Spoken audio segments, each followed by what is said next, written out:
జోష్నాలో వచ్చిన జోష్న ప్రవర్తన చూసి ఇంక దీప అయితే కార్తీక్‌తో అంటుంది.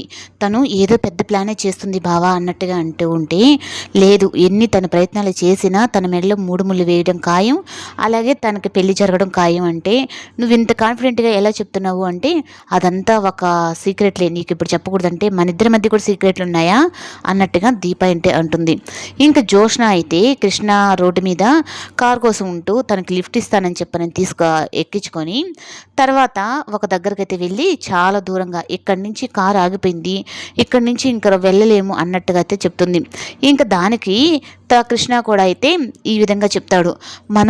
మనం అనుకున్నట్టు జరగదు అన్నట్టుగా కొన్ని కొన్ని మన జీవితంలో వచ్చిన వాటిని స్వీకరించాలి అన్నట్టుగా తను చెప్పేటప్పటికీ తను అర్థం కాదు. అమ్మయ్య నా రివెంజ్ నేను తీర్చుకున్నాను అని ఇంకా వెళ్ళి కారులో కూర్చుంటే ఇంకా కార్ కీస్ కానీ ఏమీ కనిపించవు.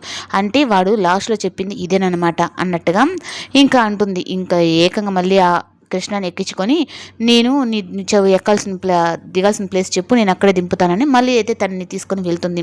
ఇంకా కార్తీక్ అయితే కృష్ణ ద్వారానే కథ మొత్తం ఇప్పుడు నడిపిస్తాడు. తన్నే సీఈఓగా చేస్తే ఇంకా జోష్న తననే పెళ్లి చేసుకోవడానికి ఒప్పుకుంటుంది. అందులో ఇంట్లో వాళ్ళు చూసినట్టు సంబంధం మాదిరిగా తనైతే ఇంకా ప్లాన్ చేస్తాడు. ఇంకా అలా చేసిన తర్వాత ఇంకా జోష్న కూడా అయితే మీరు ఏమనుకుంటున్నారో నాకు తెలీదు, కానీ నేను ఈ ఆస్తి అంతటిగా వారసురాలుగా నేనే ఉండాలి, నాకు ఎవరు ఎదురు రాకూడదు అన్నట్టుగా తనైతే అంటుంది. ఇంక శివన్నారాయణే ఈరోజు నిన్ను చూడడానికి పెళ్లి సంబంధం వాళ్ళు వస్తున్నారు, అలాగే ఇంటికి ఇంకా ఆల్మోస్ట్ పెళ్లి కొడుకు అయిపోయినట్టే